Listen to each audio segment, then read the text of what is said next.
Hi friends, ఈరోజు వీడియోలో మనము ఈ షేప్కి పైపింగ్ అనేది ఇంత నీట్గా వచ్చేలాగా ఎలా స్టిచ్ చేసుకోవాలి, అలానే ఈ బౌ మోడల్ అనేది కొత్త వారికి కూడా సింపుల్గా ఎలా కట్ చేసుకుని స్టిచ్ చేసుకోవచ్చు అనేది వీడియోలో చూద్దామండి. అయితే దీని కటింగ్ ఆల్రెడీ నేను పోస్ట్ చేశాను, ఆ వీడియో చూడకపోతే చెక్ చేయండి. ఈ షేప్ ఎలాగా కట్ చేసుకోవాలి ఏంటి అనేది క్లియర్గా అయితే కొత్త వారికి అర్థమయ్యే విధంగా చూపించాను. ఇక్కడ నేను బకరం తీసుకున్నాను. ఈ బకరం తీసుకుని స్టిచ్ చేసుకున్నాము అంటే మనకి ఏ షేప్ అయినా కానీ చాలా నీట్గా స్టిఫ్గా ఉంటుంది, చూడడానికి లుక్ అనేది కూడా బాగుంటుంది. ఇది ఇలా ఫోల్డింగ్ మీద పెట్టుకోండి. చూడండి, ఇలా ఫోల్డింగ్ మీద పెట్టేసుకుని దీనిపైన మనము ఈ బ్యాక్ పార్ట్ అనేది కరెక్ట్గా ఇలా ఫోల్డింగ్ వైపే వచ్చేలాగా మోడల్ అనేది ఇలా ఉండేలాగా కరెక్ట్గా పెట్టుకోండి. కిందకి ఒక 1 ఇంచ్ అనేది ఎక్స్ట్రా ఉండేలాగా చూసుకోండి. ఇలా చూసుకొని నెక్ ఎలా ఉందో అలా డ్రా చేసేసుకోండి. చూస్తున్నారు కదా. ఒకవేళ మీకు ఈ బక్రం అనేది లేదు అంటే మీరు లైనింగ్ పైన ఇలా తీసుకుని ఫోల్డ్ చేసి స్టిచ్ వేసుకుంటే లుక్ అనేది బాగుంటుందండి, స్టిఫ్గా ఉంటుంది. ఒకవేళ నెక్ కూడా వేయాలి అనుకుంటే ఇలా డ్రా చేసుకోండి, పైన నెక్ కూడా. నేనైతే ఇప్పుడు పైన నెక్ వేయట్లేదండి, ఓన్లీ కింద దానికే వేసుకుంటున్నాను. ఇప్పుడు దీని చుట్టూ కూడా ఇలా మార్క్ చేసుకున్నాం కదా, దీని చుట్టూ 1 ఇంచ్ ఎక్స్ట్రా ఉండేలాగా ఇలా మార్క్ చేసుకోండి. కంపల్సరీ 1 ఇంచ్ ఉండాలండి. ఇలా ఉండేలాగా చూసుకుని చుట్టూ రౌండ్ మొత్తం ఎలా మార్క్ చేశారో అలా కట్ చేసేసుకోండి. మీరు లైనింగ్ అయినా కూడా సేమ్ ఇదే విధంగా కట్ చేసుకోండి. ఒకవేళ ఈ బకరం లేదు అనుకుంటే, కానీ బకరం వేసుకోవడం వల్ల ఇలాంటి మోడల్స్ అనేది చాలా నీట్గా ఉంటాయండి, చూడడానికి లుక్ అనేది బాగుంటాయి. ఇలాంటి పల్చని క్లాత్ అంటే లైట్ వెయిట్ క్లాత్ ఇలాంటి వాటికి మనం కంపల్సరీ ఇలాగా బకరం అనేది స్టిచ్ చేసుకోండి, చాలా బాగుంటుంది. ఇలాగ కదలకుండా చుట్టూ పిన్స్ పెట్టేసుకోండి, లోపల సైడ్ లైనింగ్ పెట్టుకుని. ఇప్పుడు పాదం ఖర్చు ఉండేలాగా ఇలా స్టిచ్ వేసుకోండి. ఇది బాగా జారిపోతుందండి క్లాత్ అనేది, అందుకే నేను పిన్స్ అనేది ఇలా పెట్టుకున్నాను. పిన్స్ పెట్టుకోవడం వల్ల చూసారు కదా, మనం ఈజీగా స్టిచ్ చేసేసుకోవచ్చు. చుట్టూ ఇలా పాదం ఖర్చు ఉండేలాగా స్టిచ్ వేసేసుకొని ఇప్పుడు లోపల మోడల్ కూడా మనము ఏ మోడల్ పెట్టినా దాని చుట్టూ కూడా ఇలాగా స్టిచ్ వేసుకోవాలి. ఇలా పాదం ఖర్చు ఉండేలాగా చుట్టూ మొత్తం నీట్గా అదే పాదం ఖర్చు ఉండేలాగా చూసుకోండి. మనకి ఎక్కువ తక్కువ అవ్వకూడదండి, డిజైన్ అనేది నీట్గా రాదు. ఎంతైతే పెట్టుకుంటున్నారో కుట్టు అంతే చివరి వరకు మెయింటైన్ చేసుకుంటూ ఇలా పాదం ఖర్చే ఉండేలాగా స్టిచ్ వేసుకోవాలి. కార్నర్స్లో నీడిల్ అనేది దింపుకుంటూ ఇలా రివర్స్ చేసుకొని స్టిచ్ వేసుకోండి. కార్నర్స్ అప్పుడే మనకి ఫినిషింగ్ నీట్గా ఉంటాయి. ఇలా రెడీ చేసుకుని ఎక్స్ట్రా పీస్ అనేది కట్ చేసుకోండి. అలానే ఇప్పుడు బకరానికి సరిపడగా ఇలాగా లైనింగ్ పీస్ అనేది తీసుకున్నానండి. మనము ఇలా బకరానికి మెరుపు ఉంటుంది కదా, దాన్ని కిందన పెట్టేసుకుని ఐరన్ చేసేసుకున్నారు అంటే దీనికి అంటుకుపోతుంది, నీట్గా ఉంటుందండి. అయితే నాకు ఇక్కడ పవర్ లేదు, కరెంట్ లేదని చెప్పి నేను ఇలా స్టిచ్ వేస్తున్నాను. మీకు ఐరన్ బాక్స్ లేకపోయినా కూడా ఇలాగ లోపల ఏ మోడల్ తీసుకున్నారో ఆ మోడల్ చివర అనేది కుట్టుపడేలాగా ఇలాగ బకరానికి లైనింగ్కి కరెక్ట్గా చివరి వచ్చేలాగా ఇలా స్టిచ్ వేసుకొని జాయిన్ చేసేసుకోండి. చూస్తున్నారు కదా, నేను ఎలా అయితే జాయిన్ చేస్తున్నానో లోపల పార్ట్ అంతా కూడా ఇలా జాయిన్ చేసేసుకోండి. ఇప్పుడు బయట ఇలాగ ఒక 1/2 ఇంచ్ ఎక్స్ట్రా ఉంచుకున్నాం కదా, దీన్ని కూడా ఇలా లోపలికి అనేది ఫోల్డ్ చేసుకొని బకరం చివరినే కుట్టుపడేలాగా చూసుకుంటూ ఇలా నిదానంగా రౌండ్ దగ్గర కూడా నీట్గా తిరగాలండి. ఇలా నెమ్మదిగా తిప్పుకుంటూ మనం స్టిచ్ వేసేసుకోవాలి. మొత్తం అంతా కూడా ఇదే విధంగా స్టిచ్ వేసుకోండి, పైన లోపల. ఇప్పుడు దీన్ని ఇలా లోపలికి కరెక్ట్గా మిడిల్కి ఇలా ఫోల్డ్ చేసుకోండి. లోపల ఇలా మార్కింగ్ చేసుకోవాలి, మనము జాయిన్ చేసుకోవడానికి కరెక్ట్గా ఉంటుంది. దీని చుట్టూ కూడా ఎక్స్ట్రా అనేది కట్ చేసేసుకున్నాం కదా, ఇప్పుడు దీన్ని కూడా ఇలా కరెక్ట్గా మిడిల్కి ఫోల్డ్ చేసుకొని పై వైపున ఇలాగా మార్కింగ్ అనేది చేసుకోండి. మధ్యలో అయితే కట్ చేసుకోలేదండి, నెక్ అనేది కట్ చేసుకోకూడదు. ఇప్పుడు దీన్ని కరెక్ట్గా మీరు ఏ షేప్ అనేది డ్రా చేసుకున్నారో అక్కడ మిడిల్ మార్కింగ్ పెట్టాం కదా, అలా పైన ఇలా మార్కింగ్ దగ్గర కరెక్ట్గా పిన్ అనేది పెట్టేసుకోండి కదలకుండా. బకరానికి పైన పెట్టాం కదా మార్కింగ్, మనకు కనిపిస్తుంది, ఇలా కరెక్ట్గా పెట్టుకోండి. కిందను కూడా కదలకుండా పెట్టేసుకోండి. మిడిల్ మనం క్లాత్ కట్ చేయలేదు కాబట్టి ఇక్కడ కూడా కదలకుండా ఉంటుంది మనకి. ఇలా మీరు చుట్టూ కూడా పిన్స్ అనేది పెట్టేసుకొని మీరు ఒక కార్నర్ నుంచి అయితే స్టిచ్ వేసుకోవడం స్టార్ట్ చేయండి. చూడండి, ఇలాగ ఏదో ఒక కార్నర్ నుంచి మీకు ఎటు కుదురుతుందో అటు నుంచి వేసుకోండి. మనం మధ్యలోంచి వేసుకున్నామంటే ఫినిషింగ్ నీట్గా ఉండదండి. ఇందాక లోపల సైడ్ ఎక్కడైతే స్టిచ్ వేసామో దాని మీదే పడేలాగా నీట్గా స్టిచ్ వేసేసుకోవాలి. మళ్ళీ కుట్టు అనేది అటు ఇటు అవ్వకుండా చూసుకోండి. కార్నర్స్లో ఇలా నీడిల్ అనేది దింపుకొని ఇలా నీట్గా స్టిచ్ వేసుకోండి. చివరి రఫ్ ఇచ్చేసుకోవాలి. ఇలా రెడీ అయింది కదా, ఇప్పుడు లోపల పీస్ అంతా కూడా మనం బకరంతో కరెక్ట్గా ఇలాగా కట్ చేసేసుకోవాలి. చూడండి, కార్నర్ అనేది ఇలా టక్ ఇచ్చుకోండి. ఇప్పుడు రౌండ్ తిరిగే ప్రతి చోట కూడా చిన్న చిన్న టక్స్ ఇచ్చుకోండి, మనకి ఫినిషింగ్ నీట్గా వస్తుంది ఇలా చిన్న చిన్న టక్స్ ఇచ్చుకోవడం వల్ల. ఇప్పుడు గోరుతో ఒక్కసారి ఇలాగా లైనింగ్ని బకరాన్ని ఇలా రఫ్ చేసుకొని ఇలా రివర్స్ చేసాము అంటే నీట్గా వచ్చేస్తుంది ఫినిషింగ్ అనేది మనకి లోపల సైడ్కి. ఇలా ఫోల్డింగ్ అనేది కరెక్ట్గా రావాలండి. కార్నర్స్లో కరెక్ట్గా ఇలా బయటకు తీసేసుకుని లైనింగ్ అనేది బయటకు అస్సలు కనిపించకుండా ఇలా నీట్గా చివరి కుట్టుపడేలాగా ఇలా స్టిచ్ వేసేసుకోండి. మీరు బయట నుంచి వేసుకోవాలి అనుకున్నా వేసుకోవచ్చు, మీకు కరెక్ట్గా తిరిగితే. లేదు అంటే ఇలా లోపల నుంచి వేసుకోండి. మనకి బయటికి మాత్రం ఎక్కడ లైనింగ్ కనిపించకుండా ఫోల్డింగ్ చేసుకోవాలి. ఈ కార్నర్స్ కూడా కరెక్ట్గా ఇలాగ తిప్పుకోండి, మనకి కరెక్ట్గా రావాలి. నీడిల్ అనేది ఇలా దింపి కుట్టాము అంటే కార్నర్స్లో చాలా బాగా వస్తుందండి. మనకి ఇలా రెడీ అయిపోయింది కదా. చుట్టూ మీరు హెమ్మింగ్ చేసేసుకోండి లోపల సైడు. అలా అయితే బాగుంటుంది. ఇలా నార్మల్గా ఉంచుకోవాలి అనుకుంటే. లేదు చుట్టూ మీరు పైపింగ్ చేయాలి అనుకుంటే మాత్రం ఇలా లోపలంతా కూడా స్టిచ్ వేసేసుకోండి. నేనైతే ఇక్కడ పైపింగ్ చేస్తున్నానండి, అందుకని చెప్పి ఇలాగ స్టిచ్ వేసేసుకుంటున్నాను. మీరు ఇక్కడ ఇదే ప్లేస్లో నార్మల్గా ఉంచాలి అంటే హెమ్మింగ్ చేసుకోండి. బయటికి స్టిచ్ అనేది కనిపించకుండా నీట్గా ఉంటుంది. ఇలా రెడీ చేసుకున్నాం కదా. ఇప్పుడు పైన పైపింగ్ ఎలా చేసుకోవాలి, అది కూడా నార్మల్ పాదంతో ఎలా చేసుకోవాలి అనేది చూపిస్తాను చూడండి. దీనికోసం అయితే ఇలా 1.5 వెడల్పు ఉండేలాగా క్రాస్ పీసులు తీసుకోండి. దీన్ని క్రాస్ వచ్చేలాగా నేను ఎలా అయితే పెట్టానో ఇలా పెట్టుకొని ఒక పాదం ఖర్చు ఉండేలాగా స్టిచ్ వేసుకోవాలి. మనం క్రాస్ ఉండేలాగా ఇలా జాయిన్ చేసుకోవడం వల్ల మనకి క్రాస్ అనేది ఎక్కువ వచ్చి ఫినిషింగ్ చాలా నీట్గా వస్తుందండి రౌండ్ నెక్లకి. ఇలా తీసుకున్నాం కదా. ఇప్పుడు కుట్టు అనేది పై వైపుకు ఉండాలి. ఇలా ఉండేలా చూసుకొని మనం జాయిన్ చేసిన ఖర్చు పై వైపుకు ఉంది కదా, ఇలా పెట్టుకొని ఈ చివరి నుంచి ఒక పావించ్ అనేది ఇలా లోపలికి ఫోల్డ్ చేసుకొని కుట్టుకోండి. నేను నార్మల్ పాదంతో స్టిచ్ వేస్తున్నాను చూసారు కదా. ఇలా రెడీ చేసుకున్నాం కదా. ఇప్పుడు కుట్టు అనేది పైకి ఉందా లేదా చూసుకొని ఇలాగ నెక్ చుట్టూ కూడా పాదం ఖర్చు ఉండేలాగా స్టిచ్ వేసుకోండి. మనం కిందన క్లాత్ని కానీ పైన పైపింగ్ క్లాత్ని కానీ దేన్ని సాగదీయకుండా ఇలా అడ్జస్ట్ చేసుకుంటూ చివరి వరకు కూడా పాదం ఖర్చు ఉండేలాగా స్టిచ్ వేసుకోవాలి. ఎక్స్ట్రా ఉన్న పీస్ కట్ చేసుకుని ఇప్పుడు చిన్న చిన్న టక్స్ అనేది ఇచ్చుకోండి. మీరు డీప్ నెక్ అయినా ఏ నెక్ అయినా ఇలాగ నీట్గా క్రాస్ పీసులతో వేసుకున్నారంటే చాలా బాగా వస్తుందండి ఫినిషింగ్ అనేది. ఇది వచ్చేసి మనకి 12 నెంబర్ థ్రెడ్. ఈ థ్రెడ్తో అయితే చాలా సన్నగా వస్తుంది, ట్రై చేయండి. మనం వేసిన కుట్టు దగ్గర ఈ థ్రెడ్ అనేది ఇలా పెట్టుకోవాలి. ఇలా పెట్టుకుని టైట్గా ఇలా ఫోల్డ్ చేసుకోండి. నేను ఎలా అయితే ఫోల్డ్ చేశానో చూస్తున్నారు కదా. ఇప్పుడు ఈ రెండిట్లకి మిడిల్లో మనం స్టిచ్ పడేలాగా వేసుకోవాలి. పాదాన్ని కూడా ఏమీ సెట్ చేయక్కర్లేదండి. పాదం ఎలా ఉందో అలా ఉంచుకుని మనం స్టిచ్ వేసుకోవచ్చు. కొత్తవారైతే చాలామంది అడుగుతున్నారు, పాదాన్ని ఏమైనా సెట్ చేశారా అక్క అని. ఏమీ సెట్ చేయక్కర్లేదండి. నార్మల్గా ఉంచి మనం థ్రెడ్ మ్యాక్సిమం ఇంత టైట్గా పట్టుకోవాలి. థ్రెడ్ ఎంత సన్నగా ఉందో అంత టైట్గా పట్టుకుంటేనే మనకి ఫినిషింగ్ అనేది నీట్గా వస్తుంది. కొంచెం కొంచెం స్టిచ్ వేసుకోండి. ఒకేసారి ఎక్కువ కాకుండా ఇలా నిదానంగా వేసుకున్నారంటే కొత్త వారికి కూడా ఈజీగా వస్తుంది. మనకి సింగిల్ పాదం ఉండాలి అనే ప్రాబ్లం ఉండదు. ఇలా వేసుకున్నారంటే ఫినిషింగ్ చాలా నీట్గా వస్తుంది నార్మల్ పాదంతోటే. ఇలా చివరి వరకు కుట్టేసుకున్న తర్వాత ఇప్పుడు లోపల సైడ్ కూడా మనకి ఈ క్లాత్ అనేది ఇలా ఫోల్డింగ్ చేసుకొని దగ్గరగా స్టిచ్ వేసుకోవచ్చు, లేదా నార్మల్గా ఇలాగ స్టిచ్ అనేది వేసేసుకోండి. చూడండి చివరి వరకు మాత్రం మనకి ఎంతైతే కుట్టు వేస్తున్నారో స్టార్టింగ్ నుంచి అదే ఉండేలాగా రౌండ్ మొత్తం కూడా వేసుకోండి. ఎందుకంటే ఈ కుట్టు అనేది మనకి బయటికి కనిపిస్తుంది కదా, ఫినిషింగ్ అనేది నీట్గా ఉండాలి. చూడండి ఎంత నీట్గా వచ్చిందో పైపింగ్ అనేది. మనకి నార్మల్ పాదంతో వేసినట్టే ఉండదండి అస్సలు. చాలా నీట్గా వస్తుంది ఫినిషింగ్ అనేది. ఇలా బొటిక్ లెవెల్లో రావాలి. ఇలా ట్రై చేయండి, కొత్త వాళ్ళు అనేది కూడా చాలా బాగా వస్తుంది. బ్యాక్ ఇలా రెడీ అయింది కదా. ఇప్పుడు లోపల పైపింగ్ ఎలా చేసుకోవాలో కూడా చూద్దాము. దీనికోసం అయితే ఇలా క్రాస్ పీసులు తీసుకోండి. ఇది కూడా 1.5 వెడల్పు ఉండేలాగా తీసుకున్నానండి. క్రాస్ ఉండేలాగా ఇలా జాయిన్ చేసుకున్నాను. ఇందాక చూపించాను కదా, సేమ్ అదే విధంగా ఇలా వేసుకున్న తర్వాత మనము కుట్టు అనేది పై వైపుకు ఉందా లేదా చూసుకోండి. అలానే ఇక్కడ సింగిల్ పాదం బిగించుకున్నానండి. ఈ పైపింగ్ మెథడ్కి మనం సింగిల్ పాదం యూజ్ చేసామంటే దగ్గరికి అనేది వస్తుంది నీట్గా. మీరు నార్మల్ పాదంతో కూడా ఇలా ట్రై చేయొచ్చు. చూడండి ఇక్కడ థ్రెడ్ అనేది ఇలా పెడుతున్నాను కదా, పైకి ఇలా థ్రెడ్ పెట్టుకోండి కొంచెం ఎక్స్ట్రా. ఇప్పుడు చిన్నగా ఒక పావించి ఇలా ఫోల్డ్ చేసుకొని ఇక్కడే మనకి థ్రెడ్ ఉండేలాగా చివర కరెక్ట్గా ఇలా ఫోల్డ్ చేసుకోండి. ఒక పావించి మాత్రమే ఫోల్డ్ చేసుకోండి. ఇలా ఫోల్డ్ చేసుకొని చివరి వరకు కూడా కుట్టు వేసుకోండి. చూస్తున్నారు కదా, మనకి చాలా సన్నగా రావాలి. అందుకోసం ఇక్కడ ఇలా సింగిల్ పాదం యూజ్ చేసాము. ఇక్కడ కుట్టు వచ్చిన దగ్గర ఇలా ఓపెన్ చేసుకొని అప్పుడు థ్రెడ్ పెట్టుకొని స్టిచ్ వేసుకోండి. మీరు కుట్టు అలానే స్టిచ్ వేసారంటే అక్కడ లావుగా వచ్చేస్తుందండి. అలా కాకుండా ఇలా ఓపెన్ చేసుకుని వేసుకోవడం వల్ల మనకి కుట్టు దగ్గర కూడా ఒకే లెవెల్ ఫినిషింగ్ వస్తుంది. చూడండి ఫస్ట్ నుంచి చివరి వరకు కూడా అదే ఫినిషింగ్ రావాలి మనకి. ఇలా రెడీ చేసుకున్నాం కదా. ఇప్పుడు చూడండి ఇటు సైడ్ ఆల్రెడీ కుట్టు కనిపిస్తుంది కదా, ఇటువైపుకే ఈ క్లాత్ కూడా ఇలా ఫోల్డ్ చేసుకోండి. ఇలా ఫోల్డ్ చేసుకొని రెండిట్ల పైన స్టిచ్ పడేలాగా ఇలా కరెక్ట్గా స్టిచ్ వేసేసుకోండి చివరన.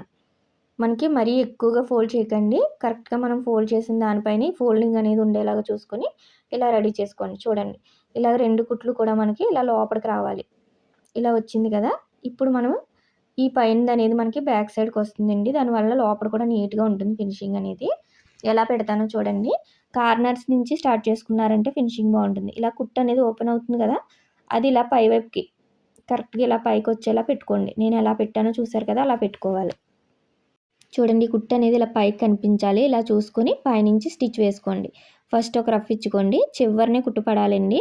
ఇలా పైపింగ్ క్లాత్ దగ్గరగా మనము బ్లౌజ్ పైన స్టిచ్ పడేలాగా చూసుకోవాలి.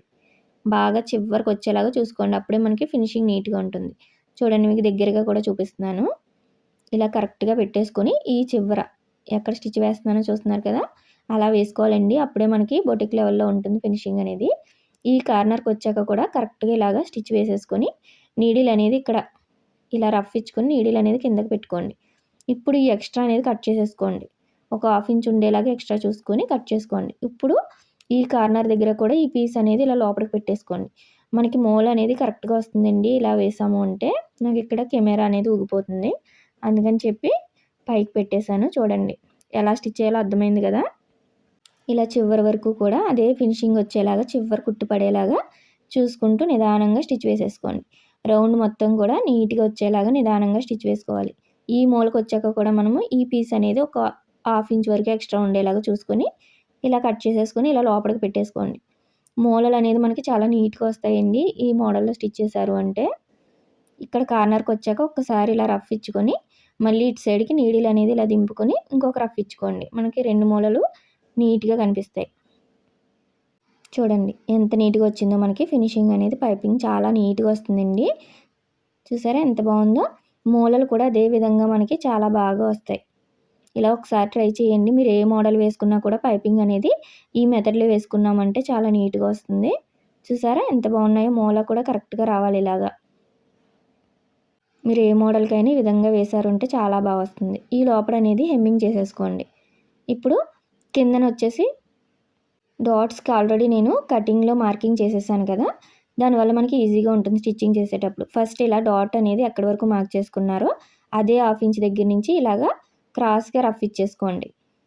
ఫస్ట్ మనం డాట్స్ వేసుకొని ఆ తర్వాత కింద నడానికి పైపింగ్ వేసుకున్నామంటే మనకి బొటిక్ లెవెల్‌లో ఫినిషింగ్ ఉంటుందండి. చూడండి ఫస్ట్ ఎప్పుడు కూడా డాట్స్ వేసేసుకోవాలి. ఆ తర్వాతే పైపింగ్ చేసుకోవాలి. ఇలా చివరి వరకు కూడా రఫ్ ఇచ్చేసుకోండి. ఇలా వేసుకున్నామంటే చాలా నీట్‌గా ఉంటుంది కింద సైడ్ కూడా. మీరు నార్మల్ బ్లౌజెస్‌కైనా సరే కిందన పట్టీ కంటే కూడా ఇలా పైపింగ్ చేసుకోండి బాగుంటుంది. ఇక్కడ కూడా నేను నార్మల్ పాదంతోటి ఇలాగ పైపింగ్ చేస్తున్నానండి. కాకపోతే మనం స్ట్రైట్ పీస్ తీసుకోవాలి. నడానికైతే ఇలా స్ట్రైట్ పీస్ తీసుకొని 1.5 వెడల్పు ఉండేలా తీసుకొని ఒక సైడ్ కుట్టు వేసుకున్నాను. ఇక్కడ కూడా ఈ కుట్టు అనేది పై వైపుకి ఇలాగా ఉందా లేదా చూసుకొని ఈ చివరి నుంచి స్టార్ట్ చేసుకోండి. నడానికి హ్యాండ్స్‌కి ఎప్పుడు స్ట్రైట్ పీస్ తీసుకోండి బాగుంటుంది. ఇప్పుడు పావించి ఉండేలాగా చివరి వరకు కూడా అదే పాదం ఖర్చు వచ్చేలాగా చూసుకోండి. ఇక్కడ డాట్ అనేది ఎప్పుడు చంక వైపుకు ఉండాలండి. నడుం దగ్గర వేసే డాట్లు అలా ఉండేలా చూసుకొని చివరి వరకు కుట్టుకున్నాను. ఇప్పుడు ఇది 12 నెంబర్ థ్రెడ్ అన్నాను కదా! అదే థ్రెడ్ మనం వేసిన కుట్టు దగ్గర ఇలా పెట్టుకోవాలి. ఇలా పెట్టుకొని ఫోల్డ్ చేసుకోండి. నేను ఎలా అయితే చూపిస్తున్నానో అలా ఫోల్డ్ చేసుకోవాలి. ఇక్కడ చూడండి నేను కొంచెం లూజ్‌గా పెట్టాను అంటే చూసారు కదా! ఇక్కడ లుగ్గుగా వచ్చింది. మనం లూజ్ పెడితే ఇలా వస్తుందండి. అలా కాకుండా ఇలా టైట్‌గా పట్టుకోండి. థ్రెడ్ ఎంత సన్నగా ఉందో అంత సన్నగా పట్టుకుంటే ఇంత నీట్‌గా ఉంటుంది. ఇలా మీరు ట్రై చేశారు అంటే మీకు నీట్‌గా వస్తుందండి. మనం ఏమి పాదం మార్చక్కర్లేదు. మెయిన్ మనం పట్టుకునే దాన్ని బట్టి ఉంటుంది ఫినిషింగ్ అనేది. ఇలా టైట్‌గా మనం థ్రెడ్ ఎంత సన్నగా ఉందో అంత సన్నగా పట్టుకోవాలి. అలానే లోపల థ్రెడ్ కూడా మనం వేసిన కుట్టు దగ్గర ఉందా లేదా అనేది ఇలా చెక్ చేసుకొని అప్పుడు పట్టుకున్నారు అంటే మీకు ఫినిషింగ్ అనేది చాలా నీట్‌గా వస్తుందండి. కొత్తవారు కూడా ఈజీగా వేసుకోవచ్చు. ఫస్ట్ మనం ఇలాగ నడానికి అలానే హ్యాండ్స్‌కి ట్రై చేశారు అంటే ఆ తర్వాత నెక్‌కి వేయడానికి కూడా మీకు ఈజీగా ఉంటుంది. ఇలా ట్రై చేయండి. చూసారా? లోపల సైడ్ కూడా ఇలా ఫోల్డ్ చేసేసుకొని కుట్టు వేసేసుకోవాలి. చివరి వరకు కూడా అదే హాఫ్ ఇంచ్ ఉండేలాగా చూసుకొని కుట్టుకోండి. చూడండి మనకి ఎంత నీట్‌గా వచ్చిందో ఫినిషింగ్ అనేది. ఇలా నార్మల్ పాదంతోనే ఈజీగా పైపింగ్‌లు చేసుకోవచ్చండి నార్మల్ బ్లౌజెస్‌కైనా సరే. ఇక్కడ పైన వచ్చేసి బౌ మోడల్ పెట్టాం కదా! దానికోసం అయితే ఇలాగా లైనింగ్ పీస్ అనేది తీసుకొని ఇటు వచ్చేసి మనకి 6.5 పొడవు తీసుకున్నానండి. అలానే వెడల్పు వచ్చేసి మనకి 5 ఇంచుల వరకు కూడా తీసుకోవచ్చు. ఇలా తీసుకున్నామంటే సరిపోతుంది. మీకు ఇంకా కావాలి అంటే 5.5 వరకు కూడా తీసుకోండి వెడల్పు అనేది. ఇప్పుడు దీనిపైన ఇలాగ మెయిన్ పీస్ అనేది పెట్టేసుకోండి. ఇలా పెట్టేసుకొని చుట్టూ కూడా పాదం ఖర్చు ఉండేలాగా మూలలు అనేది కరెక్ట్‌గా తిరుగుతున్నాయా లేదా చూసుకోండి. ఇలా నీడిల్ అనేది దింపుకొని ఇలా స్టిచ్ వేసుకున్నారంటే మనకి కరెక్ట్‌గా వస్తుంది. మూల అనేది ఎప్పుడు కూడా నీట్‌గా రావాలండి. ఇలా జాయింట్ చేసేసుకొని చుట్టూ ఎక్స్ట్రా పీస్ అనేది కట్ చేసుకోండి. ఇప్పుడు మనం ఇలాగా లైనింగ్ దగ్గర చిన్నగా టక్ ఇచ్చుకోండి మిడిల్‌లో. చిన్నగా ఇచ్చుకొని దాన్ని చిన్నగా కట్ చేసుకొని ఇప్పుడు రివర్స్ చేసుకుంటాం. ఈ రివర్స్ చేసుకునేటప్పుడు ఈ మూలలు అనేది టక్ ఇచ్చేసుకోండి 4 మూలలు కూడా. ఇక్కడ చిన్నగా కట్ చేసాం కదా మనము ఇందులోంచి ఇలాగా బయటకు అనేది తీసేసుకోవాలి మెయిన్ పీస్. చూసారు కదా ఇలా రివర్స్ చేసుకున్నాము అంటే నీట్‌గా వచ్చేస్తుంది. కార్నర్స్ అనేది కరెక్ట్‌గా వచ్చేలాగా ఇలా కత్తెరతో కానీ స్క్రూ డ్రైవర్తో కానీ మీరు ఇలా తీసుకోండి. కార్నర్స్ ఎప్పుడు కూడా నీట్‌గా రావాలండి. ఇలా వచ్చేలా చూసుకొని ఇప్పుడు పైనుంచి 4 మూలలు కూడా నీట్‌గా ఉండేలాగా ఇలా చూసుకుంటూ స్టిచ్ అనేది వేసుకోండి. చివరి రావాలి కుట్టు అనేది. ఇలా రెడీ చేసుకున్నాం కదా! ఇప్పుడు మనకి బౌ అనేది చిన్నగా కావాలి అంటే ఇలా ఫోల్డ్ చేసుకోవాలి. లేదు వెడల్పుగా కావాలా అనేది ఇలా బ్లౌజ్ పైన పెట్టుకొని చెక్ చేసుకోండి. ఇలా పెట్టుకుంటే మనకి వెడల్పుగా వస్తుంది. ఇలా పెట్టుకుంటే చిన్నగా వస్తుంది. అది కస్టమర్ ఇష్టాన్ని బట్టి పెట్టుకోండి మీరు. నేనైతే ఇక్కడ వెడల్పుగానే పెడుతున్నానండి. ఇలా పెద్దగా పెట్టుకుంటేనే బాగుంటుంది ఇలాంటి మోడల్స్కి. దీన్ని ఫస్ట్ ఇలాగ మిడిల్కి ఫోల్డ్ చేసుకుని మిడిల్ మార్క్ చేసుకోండి. ఇప్పుడు చిన్న చిన్నగా నేను ఎలా అయితే చూపిస్తున్నానో ఇలా చిన్న చిన్న ప్రిల్స్లా పెట్టుకొని మిడిల్ మార్కింగ్ చేసాం కదా, అక్కడే కరెక్ట్గా కుట్టుపడేలాగా ఇలాగా 2-3 రఫ్లు ఇచ్చేసుకోండి. చూసారు కదా, ఇలా చాలా ఈజీగా రెడీ చేసుకోవచ్చు. ఇలాంటి బౌ మోడల్స్ పెట్టాము అంటే ఇలాంటి సారీస్కి మనకి పార్టీ వేర్ లుక్ వస్తుందండి. ఇప్పుడు బౌ కిందకి ఇలాగా హ్యాంగింగ్స్లా రావాలి అంటే రిబ్బన్ టైప్లో మనము దీన్ని నేను ఇలాగ 2 పీసులు తీసుకున్నాను. పొడవు వచ్చేసి 9 ఇంచులు తీసుకున్నానండి. అలానే వెడల్పు వచ్చేసి 4.5 తీసుకున్నాను. ఇలాగ 2 పీసులు తీసుకున్నాను. చూస్తున్నారు కదా, ఇప్పుడు ఇవి ఎలాగా మార్క్ చేసుకోవాలో చూడండి. మనం ఎప్పుడు మంచి వైపు అనేది ఇలా లోపలికి ఉండేలాగా ఫోల్డ్ చేసుకోవాలి. మీకు ఈ క్లాత్లో తెలియట్లేదండి, మీరు ఏ క్లాత్ అయినా సరే లోపల సైడ్కి మంచి వైపు ఉండేలాగా చూసుకోండి. ఇప్పుడు పైన ఒక 1 ఇంచ్ పెట్టుకున్నాం కదా, కింద నుంచి ఇలా క్రాస్గా పెట్టుకోండి. ఇలా పెట్టేసుకుని 2 కూడా ఇలా కలిపేసుకొని ఇప్పుడు దీనిపైనుంచి స్టిచ్ వేసుకోవాలి. ఇలా క్రాస్గా వేసుకుంటేనే మనకి రిబ్బన్స్ అనేది చాలా లుక్గా ఉంటాయి. చూడండి, ఇలా దీనిపైన స్టిచ్ వేసుకోండి. ఇలా వేసుకొని మనము ఇలాగ ఇటు సైడ్కి కార్నర్ నుంచి ఇలాగ రఫ్ ఇచ్చేసుకోవాలి. ఇలా కొత్తవారైతే మార్కింగ్ చేసుకుని స్టిచ్ వేసుకోండి, లేదంటే ఇలా స్టిచ్ వేసేసుకోవచ్చు డైరెక్ట్గా. నేనైతే ఇలా స్టిచ్ వేస్తాను, మీకోసం మార్కింగ్ చేసి చూపించాను. ఇలా కార్నర్కి వచ్చాక ఇలా 1 ఇంచ్ వరకు కూడా ఇలాగ స్టిచ్ వేసేసుకోవాలి. పైకి వెళ్ళే కొద్దీ చిన్నగా ఉండాలండి, కిందన వెడల్పుగా ఉండాలి. ఇప్పుడు ఎక్స్ట్రా ఉన్న పీస్ అనేది కట్ చేసేసుకోండి. జస్ట్ ఒక 1/4 ఇంచ్ ఉంచుకుంటే సరిపోతుంది. ఇప్పుడు మనం దీన్ని ఇలా రివర్స్ చేసుకోవాలి. అందుకే మనం మంచి వైపు అనేది లోపల సైడ్కి పెట్టుకొని ఫోల్డ్ చేసుకోవాలి. ఇలా కార్నర్ అనేది కరెక్ట్గా వచ్చేలాగా ఇలాగ కత్తెరతో దేనితైనా తీసుకుని ఆ తర్వాత ఈ కుట్టు మీదని ఇలా కుట్టు పడేలాగా చూసుకుంటూ స్టిచ్ వేసుకోండి. చూడండి, ఇలాగ కార్నర్స్లో కరెక్ట్గా తిప్పుకొని స్టిచ్ వేసుకోవాలి. అప్పుడే మనకి ఫినిషింగ్ అనేది ఇంత నీట్గా వస్తాయి. ఇలా 2 కూడా రెడీ చేసి పెట్టుకున్నాను. ఇప్పుడు కూడా మనం ఈ 2 ఇలాగ వచ్చేలా అయినా పెట్టుకోవచ్చు, లేదా ఇలా వచ్చేలా పెట్టుకోవాలి. 2 కూడా ఆపోజిట్లో ఉండాలండి. మీరు ఎలా పెట్టినా అలా పెట్టుకునేలా చూసుకోండి. ఇప్పుడు బ్లౌజ్కి పై వైపున కరెక్ట్గా నెక్ అనేది ఇలా కరెక్ట్గా ఉందా లేదా చూసుకొని మిడిల్ అనేది ఒక మార్కింగ్ చేసుకోండి. నెక్ అనేది ఇలా కరెక్ట్గా ఉండేలాగా షోల్డర్ అనేది చూసుకొని మార్క్ చేసుకోవాలి. కరెక్ట్గా మిడిల్కే రావాలండి మార్కింగ్ అనేది. ఇప్పుడు ఇవి 2 కూడా ఇలాగ కిందన ఆపోజిట్లో వచ్చేలాగా చూసుకొని ఇలా ఒకదానిపైన ఒకటి వచ్చేలాగా పెట్టుకోండి. కరెక్ట్గా మనం ఎక్కడైతే మార్క్ చేసుకున్నామో కార్నర్లో అక్కడ ఇలాగా రఫ్ ఇచ్చేసుకోండి. మనకి ఈక్వల్గా వచ్చేలాగా చూసుకొని పెట్టుకోండి. ఇలాగ ఒక 2 రఫ్లు ఇచ్చేసుకోండి, నీట్గా ఉంటుంది. ఇప్పుడు కిందన ఇలాగ ఎక్స్ట్రా ఉంటుంది కదా, ఈ పీస్ అంతా కూడా కట్ చేసుకోండి. జస్ట్ ఒక 1/4 ఇంచ్ ఉంచుకోవాలి, లేదంటే మనకి దారాలు అనేది బయటకు వచ్చేస్తాయి. ఇలా కొంచెం ఉంచుకొని కట్ చేసుకోండి. పైన ఇలా బొవ్వు అనేది మనము సూది దారంతో కుట్టుకున్నామంటే నీట్గా ఉంటుంది. ఇలాగా ఒక 2 పేటలు అనేది తీసుకొని దారం ఇలా కరెక్ట్గా ఒక 2 నాట్స్ వేసుకోండి. కరెక్ట్గా మిడిల్లో వేసుకోండి. అది కూడా మనకి ఎక్కడ వేసామనేది తెలియకుండా చిన్నగా వేసుకోవాలి, దారం అనేది కనిపించకుండా. ఇక్కడ బటన్ కూడా పెడుతున్నానండి, షో బటన్ అనేది. ఇలా పెట్టుకున్నామంటే లుక్ అనేది ఇంకా బాగుంటుంది. మీరు ఒకవేళ పూసలు వేసుకోవాలన్నా కూడా ఇదే ప్లేస్లో పూసలు కూడా వేసుకోవచ్చు, పెద్ద సైజువి. ఇలా మనం చాలా ఈజీగా మోడల్స్ అన్నీ కూడా రెడీ చేసుకోవచ్చండి. లోపల సైడ్ ఇలా నాట్స్ వేసేసుకోండి. మనం షో బటన్స్ పెట్టామంటే లుక్ అనేది చాలా బాగుంటుంది. అయితే ఇక్కడ మనకి నార్మల్గా వాష్ చేసేటప్పుడు బౌ అనేది ఇలా ముడుచుకుపోయినట్టు అయిపోతుంది కదా, అలా కాకుండా ఇక్కడ కూడా చిన్న నాటు వేసుకోండి. చూడండి, నేను నాటు వేసినట్టే కనిపించట్లేదు. అలా చిన్నగా వేసుకోవాలండి. ఇలాంటి టిప్స్ పాటించామంటే బ్లౌజ్ ఎన్ని రోజులు ఉన్నా కూడా నీట్గానే ఉంటుంది. ఎవరైనా వాష్ చేసినప్పుడు ఇవి కొంచెం ముడుచుకుపోయినట్టు అవుతాయి అంటారు కదా, అలాంటి ప్రాబ్లం లేకుండా ఇలాగా అటొకటి ఇటొకటి చిన్న నాటు వేసుకోండి. దీనివల్ల మనకి నీట్గా ఉంటుంది ఫినిషింగ్ అనేది. మనకి కనిపించలేనట్టు వేసుకోవాలి ఈ నాట్ అనేది. ఫైనల్గా మనకి బ్యాక్ నెక్ మోడల్ అనేది ఇలా నీట్ ఫినిషింగ్తో రెడీ అయింది. మీకు ఎక్కడైనా డౌట్స్ ఉంటే కామెంట్ చేయండి. ఫుల్గా బ్లౌజ్ రెడీ అయ్యాక చూసారా ఎంత బాగుందో లుక్ అనేది. నచ్చినట్టయితే లైక్ చేయండి. ఫ్రంట్ వచ్చేసి ఇలాగ డీప్ నెక్లో స్టార్ నెక్ పెట్టానండి. అలానే cross cutting with shape belt. ఇది ఎలా స్టిచ్ చేయాలో నెక్స్ట్ వీడియోలో చూపిస్తాను. కటింగ్ వీడియో చూడకపోతే చెక్ చేయండి.